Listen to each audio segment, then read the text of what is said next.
తాకట్లో ఉన్న బంగారాన్ని విడిపించి ఆ రోజున మార్కెట్ ధర కట్టి మిగిలిన డబ్బును మీకు అందిస్తుంది కొమ్మూరి గోల్డ్. కొంతమంది సరెండర్ అయ్యారు, ఇద్దరు ముగ్గురు. ఒక అతనే ఫైరింగ్ చేస్తే అతన్ని కొంచెం ఫైరింగ్ చేసి ఆ విధంగా బాగా ఇంకా గుర్తున్న సంఘటన ఉందా? ఇంకా ఆ విధంగా అంటే ఒక దగ్గర చెదలగుమ్మి ఎన్కౌంటర్లో కూడా మేము మహిళలమే తప్పించుకున్నాం సార్. నలుగురు చెదలగుమ్మి అని అడవిలో సార్ అది. అంతా స్నానాలకు పోయినాం మేము. మళ్ళా స్నానాలకు పోతే మన వాళ్ళంతా దళం అప్పుడు క్యాంపు నడుస్తుంది. అక్కడ అందరూ ఉన్నారు. ప్రభాకర్ ఉన్నారు, అది ఈ సామశివుడు ఉన్నాడు. మొన్న చనిపోలేదు సార్ సామశివుడు, మొన్న కోనాపూర్ సామశివుడు ఆయన ఉన్నాడు. మా కమాండర్ కూడా కొద్ది రోజులు ఇక్కడ కలకుర్తి ఏరియాలో. అశోక్ చనిపోయిన తర్వాత ఇంకా ఆయన కూడా కమాండర్గా ఉన్నాడు. అక్కడ అచ్చంపేట సైడ్ కూడా కమాండర్గా పనిచేసి ఆయన దగ్గరనే పనిచేసినాం మేము. మీరందరూ స్నానాలకు వెళ్ళారా? స్నానాలకు ఆ నలుగురం పోయినాం సార్. నేను రమకాంత్ భార్య ఉండే, ఒక ఆమె ఇంటి దగ్గర పెళ్లి చేసుకొని వచ్చిండే. ఈ రజిత కాక పద్మ అని ఉండే, ఆ పాప సరిత అని ఒక పాప ఉండే, ఇంకొక అమ్మాయి ఉండే, భార్యతో ఏమో ఉండే. వీళ్ళందరి కొత్తనే నేనే కొంచెం అటు తెలిసిన మనిషిని, ఇంకా కొద్దిగా సీనియర్ మనిషిని, కొద్దిగా ఏరియా ఇక్కడ పోవాలన్నా తెలిసిన వాడిని. అందరిని స్నానాలకు పంపించిండు. పక్కన జనార్దన్ షికారికి పోయిండ్రు, ఏమన్నా దొరుకుతుందేమో కానీ పని తీసుకొని షికారికి వెళ్ళిండ్రు. మమ్మల్ని ఆడ స్నానం చేయండి అని చెప్పి వెళ్ళి దారం మొత్తం పైన ఉన్నారు. ఇద్దరు మళ్ళా సమానికి వెళ్ళిండ్రు సార్. ఇంకా క్యాంపు కాబట్టి సామాన్ ఎక్కువ కావాలి కదా అడవిలో. పెంటల అది ఎవరో దగ్గరలో ఉంటుంది అక్కడ, చెంచు పెంటలు ఉంటాయి సార్. అట్లా దాటుకుంటే నడుచుకుంటే వెళ్ళిపోయిండ్రు. ఇంకా కొంతమందే ఉన్నారు, బాగానే ఉన్నాం సార్. 30 మందికి ఎక్కువ ఉన్నాము, 30-40 మంది ఉన్నాము. ఇట్లా ఇక్కడ 3 బ్యాచ్లు ఇట్లా ఉన్నాము మేము. ఇంకా పోలీసులకు అప్పటికి క్యాంపు జరుగుతుందనే విషయం తెలిసినా సార్. వాళ్ళకి తెలిసి ఇట్లా సామాన్కు అక్కడ పోయినాం కదా సార్ మేము. అయితే పోలీసు వాళ్ళు ఇక్కడ మేము దళం మొత్తం క్యాంప్ ఇక్కడ ఉంటే ఇక్కడ మధ్యలో వాగుంటుంది సార్. ఇత్తల పోలీసు వాళ్ళు వచ్చి ఉన్నారు, అపోజిట్ గుట్ట మీద పోలీసు వాళ్ళు ఉన్నారు సార్. పోలీసు వాళ్ళు ఉంటే అప్పటికి మాకు తెలియదు, మేము కింద ఉన్నది వాళ్ళకి తెలియదు, వాళ్ళ పైన ఉన్నది మాకు తెలియదు. స్నానాలు చేసుకుంటాం మేము కూడా ఉన్నాము. వీళ్ళు షికారు పోయిన వాళ్ళకి కూడా తెలియదు సార్. తెలియకుంటే ఇంకా అక్కడ ఒకటి ఏంటంటే సమానికి వెళ్ళిన వాళ్ళు ఇద్దరు విజయ్ అని ఉండే, విజయ్ ఇంకొక అతను. వాళ్ళు సామాన్ మూటలు ఎత్తుకొని వస్తుంటే పోలీసు వాళ్ళు చూసిండ్రు. మనోళ్ళు ఈడెందుకుంటారు అవతల కదా ఉండేదని చెప్పి ఎమ్మడే సామాన్కి పోయిన వాళ్ళు ఫైరింగ్ చేసిండ్రు. అప్పటికి మేము స్నానాలు చేసి క్యాన్లలో నీళ్ళు పట్టుకొని గుట్ట ఎక్కుతున్నాం సార్. ఇంకా పైకి క్యాంప్ మీదకి ఎక్కుతున్నాము. సరిత అని చెప్పి శ్రీకాంత్ భార్య ఇప్పుడు ఉంది సార్. ఇప్పుడు ఆ పాప అచ్చంపేట ఈ ఐనూలు శ్రీకాంత్. ఆ పాప ఏం చేసిందంటే మాకన్నా ముందర క్యాన్ ఎత్తుకొని పైకి ఎక్కింది. అప్పటికి ఆ ఫైరింగ్ అయ్యేదావిడ ఏం చేసిండ్రంటే దళం మొత్తం వెళ్ళిపోయింది. ఇంకా లేదాడ క్యాంప్ అందరు వెళ్ళిపోయినారు. మేము వాగులోనే ఉన్నాము. ఇక్కడ పోలీసు వాళ్ళు వచ్చినారు. పోలీసు వాళ్ళు దిగి కూడా పైకి ఎక్కినారు, మేము ఉన్న ప్లేస్లోకి ఎక్కినారు. వీళ్ళు సెంట్రీ ఇక్కడ షికారికి పోయిన వాళ్ళు రాలే, మేము వీళ్ళని చూసుకుంటూ ఉన్నాము. ఇంకా పైకి ఎక్కి పాపలు ఒల్లి పెట్టినా కూడా మమ్మల్ని పట్టుకునే వాళ్ళే పోలీసు వాళ్ళు. ఆ పాప ఏం చేసిందంటే డ్రెస్సులు వేరే ఉన్నాయి, కొత్త పాప అసలు డ్రెస్సులు వేరే ఉంటే సెంటర్ దగ్గర ఎవ్వరు లేరు, మనోళ్ళు అయితే ఒక్కరు కనబడతలేరు అని క్యాన్ ఆనే పెట్టి కిందకి దిగి వచ్చింది అంతే. ఇంకా ఇట్లా సెంటర్ ఉంటుంది, సెంటర్ దగ్గర కింద పెట్టింది. పోలీసు వాళ్ళు ఆ పాపను చూసలేరు అంతే. మేము సీరియల్ కట్టుకొనే ఉన్నాం, మళ్ళీ అప్పటికి స్నానాలు చేసి సెంటర్ దగ్గర పెట్టి ఇంకా కిందికి దిగి వచ్చి నాకే చెప్పింది, అక్క మనోళ్ళు అయితే కనబడతలేరు, ఎవరో కొత్త వాళ్ళు కొత్త డ్రెస్సులు కనబడుతున్నాయి అని అన్నది. కొత్త డ్రెస్సులు అంటే కూడా నేను పోలీసు వాళ్ళు అని అనుకోలే. సరేలే ఎందుకైనా మంచిది, మనం డైరెక్ట్ ఎక్కొద్దు, ఇట్లే వాగులంగా కొంత దూరం పోయి మనం అట్లా రిటర్న్ వెనకంగా వచ్చి చూద్దామని అన్న అడవిలో. అంటే సరే అని చెప్పి అలా ముగ్గురిని తీసుకొని నేను నలుగురం కొంత దూరం ఇంకా పోతున్నాం. ఇట్లే క్యాన్లు ఇడిచిపెట్టినాము. ఇంకా బ్యాగులు ఉన్నాయి, ఇట్లా చీరల మీద ఉన్నాం అడవిలో, బ్యాగులు ఉన్నాయి. పోతుంటే ఏమైందంటే మా ఈ జనార్దన్ ఇద్దరు పక్కన ఇద్దరు ఇంకా షికారు పోయిన వాళ్ళు వచ్చిండ్రు. వస్తే వాళ్ళు పైనుంచి పోలీసు వాళ్ళు కిందికి దిగుతున్నారంట. మళ్ళీ దిగుతుంటే వీళ్ళు ఏమనుకున్నారు, మనోళ్ళే కదా పైనుంచి ఎందుకు కిందికి దిగుతున్నారు అని చెప్పి వీళ్ళు వస్తున్నాం అని దగ్గరికి వెళ్ళిండంట. ఇట్లా దగ్గరికి వెళ్ళే వరకు అరే మనోళ్ళు కానట్టుందని చెప్పి ఎమ్మడే జనార్దన్ ఫైరింగ్ చేసింది. అప్పుడు పోలీసులు వెనక్కి కొరికాను. ఆ ఫైరింగ్ శబ్దం విని మేము ఇంకా మనోళ్ళు అయితే కాదు పోలీసులే ఉంటుంది, మనోళ్ళు లేక ఇంటర్లే కొత్త డ్రెస్సులు అంటే ఫైరింగ్ అవుతుందని చెప్పి అప్పుడు అక్కడ నుంచి కొంత దూరం పోయి మళ్ళీ డ్రెస్సులు మార్చుకున్నాము. ఈ అడవిలో ఇట్లా చీరల విన పోలేము మనం, డ్రెస్సులు అయితే మార్చుకోండి అని చెప్పి డ్రెస్సులు మార్పించినాయి. ఇంకా ఇంకా యూనిఫామ్ వేసుకోండి మనం పోలేమని చెప్పి అంటే అప్పుడు ఇంకా మాకు అప్పుడు అర్థమైంది సార్. ఇంక ఇప్పుడు వీళ్ళకి ఎప్పుడైతే ఫైరింగ్ జరిగిందో జనార్దన్కి బక్కనకు వాళ్ళు ఇంకా అప్పుడు అర్థమైంది ఇది ఎన్కౌంటరే. ఇంకా సార్ అన్నోళ్ళు లేకుంటారు ఎట్లా చేసి ఇంకా మనం ఇక్కడ నుంచి అయితే వెళ్ళిపోవాలి అని చెప్పి వాళ్ళకి ఇంకా యూనిఫామ్ వేసుకొని అట్లా ఏట్లకు దిగి ఇంకా మాకు అప్పటికి ఎక్కడ పోవాలనేది కూడా తెలియదు. ఇంకా ఏట్లకు దిగి నైట్ అంతా నలుగురం అడవిలో వండుకున్నాం. ఇప్పుడు కృష్ణానది ఉంది కదా సార్, కృష్ణానది దాటి అవతలకి అడవిలో వండుకున్నాం. ఇంకా అక్కడ ఎట్లా సెంటర్ కూర్చుంటాం, ఇంకేం భయం అదేందో కానీ సార్ చాలా ధైర్యం ఉంటుందిలే. ఆడేళ్ళం కదా మనం ఎట్లా అనేది అయితే ఏముండదు, చాలా ధైర్యం ఉంటుంది. కదమ్మా అడవిలో ఆడవాళ్ళకి ఇప్పుడు ఆడవాళ్ళకి నెలల సమస్యలు ఉంటాయి. అవును సార్. అవన్నీ పార్టీలకు వెళ్ళినప్పుడు మీరు బయట తిరుగుతున్నప్పుడు ఆ ఇబ్బందులు ఎలా ఎదుర్కొంటారు? ఇంకా ఇబ్బంది కొంచెం వాటర్ సమస్య ఉంటుంది, కొద్దిగా నొప్పి కూడా వస్తుంటుంది. అదొక్కడ తప్పితే ఇంకా ఆ సమస్య అప్పుడు కొంచెం రెస్ట్ లాగా కూడా ఇస్తారు సార్. ఇస్తారు పార్టీ పొలంకి సంబంధించిన మందులు ఇస్తారు. ఇంకా దానికి సంబంధించి కొంచెం అర్థం చేసుకుంటారు. ఎక్కడైనా పనులకు పంపించాలని ఆ టైంలో కొంచెం మాత్రం కొంచెం ఇబ్బంది ఉంటుంది. ఇబ్బంది ఉంటుంది సార్, ఆ టైంలో ఇబ్బంది ఉంటుంది. కానీ పార్టీ కూడా అర్థం చేసుకుంటుంది. అన్నోళ్ళకి చెప్తాం ఇట్లా సమస్య అంటే అర్థం చేసుకొని ఆ టైంలో రెస్ట్ ఇస్తారు సార్. ఎక్కడైనా పంపించాలంటే ఏమైనా సమస్య లేదంటే మనం వాళ్ళతో పాటు యథావిధిగా వెళ్ళిపోతాం. సమస్య ఉంటే అన్నోళ్ళకి చెప్తే అర్థం చేసుకొని రెస్ట్ ఇస్తారు సార్. కానీ రాత్రులు ఎలాగమ్మా అసలు? మాకు ఇప్పటికీ అదొక పెద్ద సమస్య. అది అవునా సార్? చీకట్లో ఎలాగుంటారు అసలు? లైట్లు ఉండవు సార్. ఎంతసేపు ఉన్నా లైట్లు ఉంటుంది. ఇంత చిన్న టార్చ్ లైట్ ఉన్నా అది వేయం ఎక్కువ. ఏదైనా మన గుంతనంలో ఏదైనా డౌట్ ఉంటేనే చిన్నగా వేసి చూడడం. అది ఉంటే ఏమవుతుంది అంటే లైట్లు ఉంటే ఇంకెమ్మడే పోలీసు వాళ్ళు పట్టేసుకుంటారు సార్. మీరు ఎలా పడుకుంటారు అక్కడ రాత్రులు? ఏం లేదు, ఉత్త అడవిలోనే. కానీ ఇక ఇంత కవర్ ఉంటుంది, ఆ కవర్ వేసుకోవడం పడుకోవడం. ఒక సెంట్రీ ఇంకా మనకు మొత్తం కూడా ఎంత దూరం వెళ్ళిపోయినా సెంట్రీ గంటకు ఒకసారి అర్ధ గంటకు ఒకసారి సెంట్రీ ఉంటుంది. బయట నుంచి పోలీసులు వస్తే ఫైరింగ్ రెడీ అవుతారు. అవును సార్. దానికి మీరు ప్రికాషన్ రెడీ ఉంటారు. కానీ పడుకున్నప్పుడు పాములు తేలులు వస్తుంటాయి కదా, అవి ఇంకా అవన్నీ అప్పుడు ఏం మాకు ధ్యాసకుండా కూడా ఇంకా అవి ఇంకా మాతో పాటు అలవాటు అయినట్టే ఉంటాయి సార్. ఇంకా ఇప్పటి వరకు అయితే అటువంటి ఇబ్బంది అటువంటి ప్రమాదాలు జరగలే. వర్షాకాలం కూడా ఇంకా కవర్ కింద ఒక కవర్ ఉంటే పైన ఇంత చెట్టు ఉన్నా కూడా చెట్టు మీద కవర్ అన్న వేసుకుంటాము. లేదంటే తాళ్ళు పెట్టి ఇట్లా గుడిసెలాకి వేసుకుంటాం సార్. ఎవరు చెట్టు కాడ ఎవరు కూర్చునే కాడ ఎవరు వారం చదువుకుంటూనే ఉంటాం. సెంట్రీ ఉన్నదంటే మా పనులు మేమేందంటే ఒక బుక్స్ చదవడమే. ఏ బుక్స్? బుక్స్ ఇట్లే విప్లవానికి సంబంధించిన బుక్స్ చదువుతాం సార్. పార్టీ తెప్పిస్తుంది ఎవరెవరే బుక్స్ చదవాలని చెప్పి దళ కమాండర్ కానీ ఈ జిల్లా కమిటీ మెంబర్ కానీ బుక్స్ చదువుకుంటారు. అవి చదువుకుంటాం, వేరే ఏముండదు. ఇంకా సాయంత్రం 4 అయిందంటే ఇంక మళ్ళీ మనం ఏ గ్రామానికి పోవాలి, ఎవరిని కలవాలి, ఏ సమస్యలు అనేది చెప్పి ఆ రోజు మాట్లాడుకుంటాం సార్. ఆ ఊర్లో ఉన్న సమస్యలు ఆ ఊరు సానుభూతి పరులతోనే తెలుసుకుంటాం కదా సార్ ముందే. పలానూరుకు పోయినామంటే పలానూరులో ఈ సమస్య అనేది మాకు ముందే ఉంటుంది సార్ ప్లాను. మేము ఏంటంటే సమావేశం అవుతాం కదా సార్.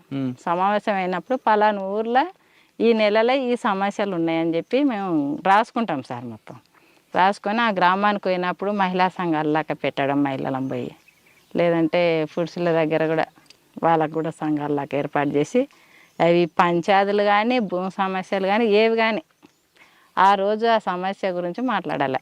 వీళ్ళని ఫస్ట్ వాళ్ళ దగ్గర మాట్లాడి తర్వాత ఆ రోజు అవుతుంది అనుకుంటే మాట్లాడతాం, లేదంటే తర్వాత వస్తామని చెప్పి వెళ్ళిపోతాం. అక్కడ మీరు పెట్టిన ప్రజా మీటింగ్లు ఉంటాయి, గ్రామ సభలు. అవును సార్. ఆ గ్రామ సభలో ఆ వ్యక్తి వినలేదనుకో పనిష్మెంట్ ఇస్తారా? ఇస్తాం సార్. కానీ చెప్పి చూస్తాం ఒక్కసారి, 1-2 సార్లు. అంతే, అంత తొందరగా యాక్షన్ అయితే తీసుకోం సార్ ఎవరైనా కానీ. అంతెందుకు మా ఊర్లో కూడా ప్రజాకోటి పెట్టినాం ఇద్దరం వచ్చి కూడా విప్నగాళ్ళలో సార్. ఈ బ్రాండ్లలో కూడా అసలు పరిచయం సార్. ఇద్దరం వచ్చినాము, యూనిఫామ్ వినే ఉన్నాము, వెపన్స్ ఉన్నాయి మా దగ్గర. అప్పుడు మా నాయన ఎవరైతే కొట్టించిండ్రో మస్తుగా ముక్కు భూమికి రాపించి పోయినాం ప్రజాకోటి పెట్టి. కృష్ణారెడ్డి అని ఉండే సార్ అప్పుడు. అయితే అప్పుడు పానగల దళంలోనే ఉన్నాము ఇద్దరం. ఉన్న తర్వాత ఊర్లో కొంచెం అది ఎలాగొండది పొలం పంచాయతీ ఉండే సార్, ఎస్సీలు. అది ఆ పొలం పంచాయతీ మా ఊర్లో ఒక అతను జిన్నుకు సంబంధించిన ఆయన ఉండే. అంటే ఆ సమావేశంకి వచ్చి ఆయన పిలిపించారా?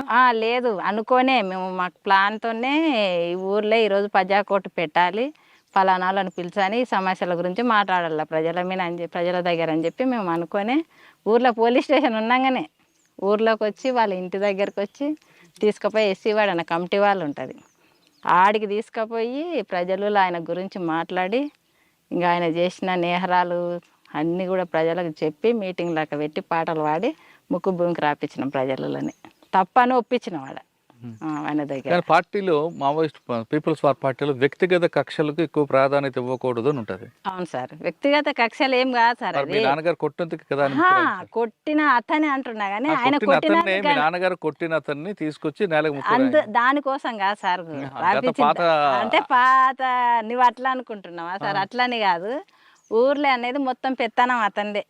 అతను చెప్పినట్టు కొట్టడం కాకుండా చాలా తప్పులు చేశాడు. చాలా తప్పులు, మామూలుగా తప్పులు కాదు సార్. ఊర్లో పెత్తనం మొత్తం అతందే. అతను చెప్పినట్టే వినాలి, ఎవ్వరు కూడా ఎదిరించి మాట్లాడకూడదు. ఈ ఎస్సీలు ఉన్నారంటే మా ఊర్లో ఒక్కటే బావి ఉండే సార్ తాగడానికి నీళ్ళు. ఆ ఎస్సీల బావి ఇట్లా ముట్టుకోకూడదు, ఊరబావి అని ఉంటుంది సార్. అవి ఇంకా వేరే నీళ్ళు ఏవి ఉండవు.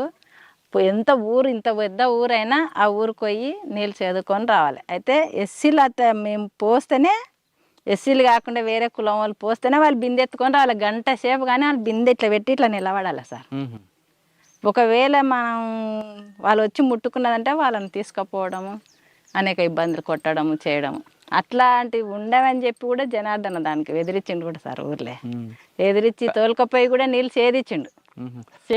ఇద్దరు భార్యాభర్తలు ఒక దగ్గర ఉన్నారు కదా, కానీ జనార్దన్ అందు ఎక్కువగా కనిపిస్తుంది అటాక్లు, మీ తక్కువ ఉంటుంది ఎందుకు? జనార్దన్ అప్పటికే 90 కన్నా ముందు నుంచే పార్టీలో ఉన్నాడు కదా సార్. ఇప్పుడు నేను పోయింది అప్పటికి కొత్తగా బాగా తెలియదు, ఇంకా ఏరే తిరిగి చేయడము అది. ఇంకోటి జనార్దన్ కమాండర్ కూడా ఉన్నాడు కాబట్టి ఎక్కువ ఆయన ఫోకస్ ఉంటుంది సార్. అది ఎంత 8 సంవత్సరాలు ఉన్నారు మీరు? 8 సంవత్సరాలు. 8 సంవత్సరాలు ఇప్పుడు మీరు చెప్పినవన్నీ గుర్తున్నాయి. కానీ పార్టీలోకి వెళ్ళిన తర్వాత మీరు చేసిన కొన్ని మంచి పనులు ఉన్నాయి, కొన్ని పార్టీ ఆదేశాల మీద కొట్టడం ఉంది. ఎప్పుడైనా బాధపడ్డారా? తప్పు చేస్తున్నానా అని బాధపడ్డారా? లేదు ప్రజల కోసం ఈ పని చేయడం కరెక్టేనా? అలాంటి బాధలు అయితే ఏం పడలేదు సార్. ఇంకా కాకపోతే ఇంకా ప్రజలకు చైతన్యం కల్పించడంలో మేము కూడా విఫలమవుతున్నామని అనుకున్నాం సార్. ఇంకా కొంతమంది ఇన్ఫార్మర్గా తయారవడం మన దగ్గరకు వచ్చి కూడా ఇంకా ప్రజలకు ఇంకా ఎక్కువ విస్తృతంగా పోవాలి అని చెప్పేది మేము. అంటే ప్రజలకి చైతన్యం కల్పించడంలో కొంతమేర విఫలమయ్యాను అంగీకరిస్తారు? అవును సార్. ఓకే, మరి ఎందుకు వచ్చారు మరి? కొంచెం అంటే తర్వాత మేము స్పెషల్ దళంలో ఉన్నాక ఇద్దరం విడివిడిగా ఉన్నాం సార్ మేము. ఇంకోటి అనారోగ్య సమస్యలు కూడా నేను ఇక్కడ పానగాలి ఏరియాకి మళ్ళీ నన్ను రమాకాంత్ను పంపించిండ్రు సార్. నన్ను డిప్యూటీగా పంపించిండ్రు, రమాకాంత్ను కమాండర్గా పంపించారు. అయితే ఇక్కడ వచ్చిన తర్వాత కొంచెం హెల్త్ ప్రాబ్లం ఎక్కువ సార్. ప్లేన్ ఏరియా అండి, హెల్త్ ప్రాబ్లం వల్ల జనార్దన్ లోపలనే ఉన్నాడు. అప్పటికి అక్కడే ఉన్నాడు, కలకుర్తి దళ కమాండర్గానే ఉన్నాడు. చెప్పకుండానే నేను బయటికి మోనాయనలను కలిసిన. అవునా? పార్టీకి కూడా చెప్పలేదు. ఇంకా ప్రాబ్లం ఇంకా కొంచెం ఎక్కువ ఇబ్బంది అవుతుంటే ఏం చేయాలి. మా ఊర్లో అంటే నాయన వాళ్ళని చేను దగ్గర పోయి కలిసిన.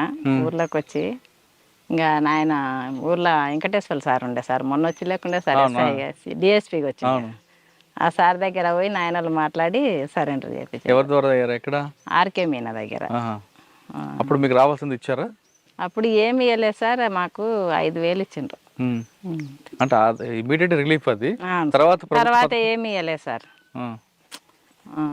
జనార్దన్ వచ్చినాకైనా అవే ఇచ్చిండ్రు మాకు. మీరు బయటకు వచ్చారు జనార్దన్ చెప్పకుండా, మరి ఎప్పుడు చెప్పారు జనార్దన్కి? నేను సరెండర్ అయినాక చూసుకున్నారు అంతే. చెప్పడానికి ఏముండదు కదా సార్. ఇంకా బయటకు వచ్చిన తర్వాత మళ్ళీ పోతే ఏంది దళం దగ్గరకు పోయి మాట్లాడి మళ్ళీ ఏమైనా పర్మిషన్ ఇస్తే అప్పటికి ఫోన్లు కూడా లేవు సార్ మాకు. మేము 2002 కాబట్టి తీసుకొచ్చారు బయటికి. నేనేం తేలేదు సార్ లోపల. ఇంకా ఏం జరిగిందో వాళ్ళకే తెలవాలి, నేనైతే లేను కదా. ఏం లేదు అప్పుడు, ఎవరి ఇష్టం అది, ఎవరి అభిప్రాయం వాళ్ళది. అట్లాంటి కోపాలు అయితే ఏముండవు. బయటకు వచ్చిన తర్వాత పోలీసు వేధింపులు లేవు? లేదు సార్. ఆయన పిలిపించు బయటికి రా అని. ఒకసారి 2 సార్లు అయితే అక్కడ అటాక్ జరిగి జనార్దన్ తప్పించుకున్నాడు అని చెప్పి శ్రీనివాసులు సార్ పిలిపించి స్టేషన్ కాడికి. నీకు తెలుసా అమ్మ ఇట్లా జనార్దన్ పట్టుకుంటే తప్పించుకొని పోయిండు సరిగా అని చారగొండ దగ్గర అని అన్నాడు సార్. అంటే తెలియదు సార్ నాకు అని అన్నా. అంటే ఇత పట్టుకుంటే కొంచెం మిస్ అయింది అని చెప్పిండు సార్ పిలిచి. అంటే తెలియదు సార్ నాకు అన్నాను. అంటే ఇంకా పిలిపించి తీసుకురండి రమ్మన్నాను అనేది పెద్ద వేధింపులు అయితే ఏం పెట్టలేదు సార్. వస్తే బాగుంటుందమ్మా అని అంటే మాకు తెలియదు కదా సార్, మాకు కలుస్తారా అని చెప్పి అన్నాను సార్. అంటే బయటకు వచ్చిన తర్వాత ఇంకా పార్టీతో సంబంధం లేవు? లేవు సార్, పార్టీతో సంబంధం పార్టీ కూడా మీకు రమ్మని ఎప్పుడు ఏం లేదు, ఆ సంబంధాలు అయితే పెట్టుకోలేదు సార్. ఇంకా మా బతుకు మేము బతుకుతున్నాం. నేను టైలరింగ్ వచ్చిన తర్వాత అయినా ఇద్దరం, నేను వచ్చిన తొందరలోనే వచ్చిండు సార్ బయటికి కూడా. 2002లోనే వచ్చిన, అతను కూడా 2002లోనే అంత 3 నెలలుగానే ఉన్నాడో ఏమో సార్, బయటికి వెళ్ళి వచ్చిండు. ఇంకా మాకు ఆర్థికంగా కూడా బాగానే ఇబ్బంది పడ్డాం సార్ వచ్చిన తర్వాత మేము. కాదమ్మా, బయటకు వచ్చాక చాలా మంది నక్సలైట్లు, మాజీ నక్సలైట్లు సెటిల్మెంట్ చేసుకుంటూ రియల్ ఎస్టేట్ చేస్తుంటారు. మరి మీరేంటి సింపుల్గా ఉన్నారు? మేము ఇంకా అట్లాంటివి చేయలేము సార్, మేము పార్టీలా పనిచేసి అంత అవినీతిగా చేయలేము. కానీ ఇదే మహబూబ్నగర్ జిల్లా నుంచి కొంతమంది మాజీ నక్సలైట్లు ఒక సెటిల్మెంట్ చేసుకుని గ్యాంగ్ తిరిగి చేసుకున్నారు. అవి మాకు నచ్చదు. ఇంకా మీకు ఎప్పుడైనా ఫోన్ చేశారు వాళ్ళు? నయ్యం లాంటి లేదు సార్, ఎప్పుడు ఫోన్ లేదు. మేము అటువంటి దాంట్లోకే దూరంగా ఉన్నాం సార్. మేము ఇంకా ఇంత పొలం ఉంది, ఒక 4 ఎకరాల పొలం, అది చేసుకుంటాం. టైలరింగ్ వస్తుంది నాకు. కొద్ది రోజులు మొత్తం నేనే టైలరింగ్ గుట్టే నడిపిన సార్. ఇంట్లో కుటుంబాన్ని నడిపించిన. 2 ఆడపిల్లలు ఉన్నారు సార్. ఇప్పటికైనా నేను టైలరింగ్ చేసుకుంటే ఫామ్ చూసుకుంటా నేనే. ఇంకా అతను ఇట్లా బయట తిరుగుతుంటాడు. మీరు అంత గట్టిగా నిలబడి అంటే ఎక్కడ అంటే దారి మళ్లించకుండా, అంటే వేరే రియల్ ఎస్టేట్లో చేయడం అని కాకుండా టైలరింగ్ చేసుకుంటూ కుటుంబాన్ని నడుపుతారు.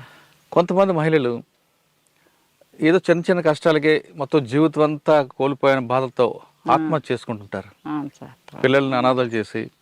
అటువంటి వాళ్ళకి మీరు ఇచ్చే మెసేజ్ ఏంటి చెప్పమ్మా? అటువంటి వాళ్ళకు ఎవరైనా కూడా అట్లా ఆత్మహత్య చేసుకోవడం వల్ల పిల్లలు చాలా ఇదిగా ఇబ్బంది అయ్యి అనాథాలు అయిపోతారు. ఎవరు కూడా అటువంటివి చేసుకోవద్దు. ధైర్యంగా నిలబడి కొట్లాడి సాధించాలి. కానీ మనం చనిపోయిన తర్వాత సాధించేది ఏముండదు సార్. ఎవరికైనా నేను చెప్పేది ఇదే, వచ్చేది సమస్యలు మనకే వస్తాయి. ఇప్పుడు సరెండర్ అయినామంటే ఊర్లలోకి ఒక రకంగా చూస్తారు సార్. అవి ఇంతకుముందు ఎంత ధైర్యంగా ఉన్నామో ఇప్పుడు మనలో చూసి ఏదో రకంగా చూస్తారు. కాబట్టి మనం వాళ్ళకి ఇంకా వాళ్ళని అర్థం చేసుకొని వాళ్ళకి చెప్పే విధంగా ఉండి మనం మన పిల్లలను మనం ధైర్యంగా చెప్పుకొని వాళ్ళని చదివించుకోవడం, ధైర్యంగా నిలబడి కొట్లాడాలా ఎదుర్కోవాలనేది. కొంతమంది మీరు ఇందాక అన్నట్లుగా గ్రామస్తుల్లో మాజీలు వచ్చారంటే డబ్బులు మూటలతో వస్తారని ఒక అప్పుడు కొంతమంది అట్లా ప్రచారం చేసిండ్రు సార్. అలాంటి డబ్బులు అయితే మేము ₹1 కూడా ఇట్లా ఉన్నాయి కూడా పార్టీకి అప్పచెప్పి వచ్చిండు సార్. నిజాయితీగా మనం అట్లా పోతున్నాం, మన చేత కాకుండా పోతున్నాం కాబట్టి మనం పార్టీకి ఎలాంటి అన్యాయం చేయొద్దు. ఇట్లాంటివి తీసుకెళ్ళడం కరెక్ట్ కాదు. మనం ఇన్ని రోజులు పార్టీలో పనిచేసి నేర్చుకునేది ఇదేనా మనం అనే దాంతోనే మేము ఇంకా పార్టీకి అప్పచెప్పే వెళ్ళొచ్చాడు సార్ జనార్దన్. అయితే మొత్తం నడిపించింది కూడా జనార్దనే. అక్కడ కలకూరు తేరేలా ఇక్కడ మొత్తం డిస్ట్రిక్ట్లో కూడా పార్టీని అక్కడ కాంట్రాక్టుల దగ్గర డబ్బులు వసూలు చేసేవి. ఫైనల్గా చెప్పమ్మా, నేను మాజీల గురించి అడగట్లేదు. ఇప్పుడున్న యువత చిన్న చిన్న గొడవలకి, చిన్న చిన్న ఇష్యూలకి గొడవలు పడడం, భార్యాభర్తలు విడిపోవడం, కుటుంబాంతో చాలా గొడవలు వస్తుంటాయి. చిన్న చిన్న విషయాలకి విడిపోవడం, ఆత్మహత్యలు చేసుకోవడం, కోర్టుకు వెళ్ళడం, ఇటువంటి సంఘటనలు చేస్తుంటారు కొంతమంది. అంటే కేవలం మహిళలే కాదు, పురుషులు కూడా తయారయ్యారు. కుటుంబం అంటే భార్యాభర్తలు అంటే నమ్మకం అనేది ప్రధానం. ఈ నమ్మకం లేకపోవడం వల్ల వచ్చే గొడవలకి కొంతమంది విడిపోవడాలు చేస్తుంటారు. ఆ విధంగా విడిపోవాలనుకున్న వాళ్ళకి, లేదు ఆత్మహత్య చేసుకోవాలనుకుంటున్న వాళ్ళకి మీరు ఇచ్చే మెసేజ్ ఏంటి? ఇప్పటికి కూడా మేము గ్రామంలో ఉన్నామంటే ఊర్లో ఉన్న సమస్యలు మా ఇంటికి వస్తాయి సార్. ఈ భార్యాభర్తల సమస్యలు కానీ మేము మొత్తం మీద భార్యాభర్తల సమస్యలు ఖచ్చితంగా మా గ్రామంలో జరిగేటి ఖచ్చితంగా మా ఇంటికి వస్తాయి. జనార్దన్ లేకుండా నా దగ్గర చెప్తుంటారు సార్, ఇది ఇట్లా అది అట్లా అని చెప్పి. అంటే ఈమెకు కూడా 4 విషయాలు తెలుసు చెప్తుంది అన్నదంతనా. కాబట్టి వాళ్ళకు మాకు తెలిసినంత వరకు కూడా ఇట్లాంటి దాంట్లకు మీరు కుషించిపోయి భార్యాభర్తల మధ్య చిన్న చిన్న సమస్యలు పెద్ద దాంట్లుగా చూసి ఒకరికొకరు అర్థం చేసుకోకపోవడం వల్లనే ఇక్కడ సమస్య అనేది ఇద్దరి మధ్యలో వచ్చి ఇట్లా కోట్ల వరకు వెళ్తున్నారు సార్. ఇట్లాంటి రోజు మా ఇంటి దగ్గరకు వచ్చే సమస్యలే సార్ ఇది. ఎవ్వరు కూడా ఇట్లాంటి సమస్యలకు మీరు ఇదే అయ్యి విడిపోయి పిల్లలు తల్లులు వేరుగా అట్లా కుటుంబాలు నాశనం చేసుకోవద్దు. ఒకరికొకరు అర్థం చేసుకొని నమ్మకంగా భర్త మీద భార్యకి నమ్మకం ఉన్నప్పుడే ఈ కుటుంబాలు అనేది నిలబడి మంచిగా సాపిగా సాగుతాయి అనేది చెప్తా సార్ నేను. కుటుంబం అన్నాక చిన్న చిన్న సమస్యలు వస్తాయి. ఆ సమస్యలు కూర్చొని మాట్లాడుకుంటే సమస్యకు పరిష్కారం దొరుకుతుంది అంటున్నారు చిట్టమ్మ అలియాస్ విజయ. ఆమె చెప్తున్నట్లుగా ప్రతి కుటుంబంలో ఉంటుంది ఇది ఇంటింటి రామాయణం.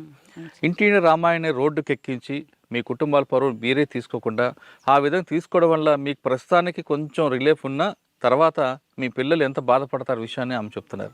కాబట్టి ఇప్పటికైనా చాలామంది ఎవరైనా దయచేసి భార్యాభర్తల మధ్య విభేదాలు వస్తే సమస్య పరిష్కారం చేసుకోండి, కానీ దయచేసి రోడ్డు ఎక్కి మీ పిల్లల్ని అనాథలు చేయొద్దు అనే విషయం నేను చాలా స్పష్టంగా చెప్తున్నా. ఇక చిట్టమ్మ విషయానికి వస్తే ఆమెకి పార్టీలో వెళ్ళారు, ఖచ్చితంగా పార్టీకి సేవ చేశారు, కానీ ప్రజల్లో మహిళల్లో ముఖ్యంగా ఎక్కువగా వాళ్ళకి రాజకీయ చైతన్యం కల్పించడంలో విఫలమయ్యా అనే ఒక మానసిక శోభ మాత్రం ఇప్పటికీ వెంటాడుతుంది. అందుకే ఆమె గ్రామంలో ఎవరైతే కొట్లాడుకుంటున్నారో వాళ్ళందరికీ ఆ పరిష్కారం చూపిస్తూ వాళ్ళలో చైతన్యం కల్పించడంలో చిట్టమ్మ తన వంతు కృషి చేస్తున్నారు. ఇది ఈ వారం చిట్టమ్మతో ఎక్స్క్లూజివ్ ఇంటర్వ్యూ. వచ్చే వారం మరొక మళ్ళీ కలుద్దాం. అందరికీ నమస్తే. థ్యాంక్ యూ అక్క. Thank you. ఇప్పుడు మరొకసారి ఫైనల్గా చెప్తున్నా, ఇటువంటి మాజీ మావోయిస్టులు ఇంటర్వ్యూ చేయడం వెనక ఎలాంటి ఉద్దేశం లేదు. ఇది ప్రజల కోసం గత చరిత్ర చెప్పడానికి ఉద్దేశం తప్పించి పార్టీలకు వెళ్ళే వారికి అడ్డుకోవడానికి కానీ లేదు పోలీసుల ద్వారా చేస్తున్నారు అనుకోవడం అపోహలకి ఇది పులి స్టాప్ పెట్టడానికే ఈ ఇంటర్వ్యూ యొక్క చివరి సందేశం. Thank you.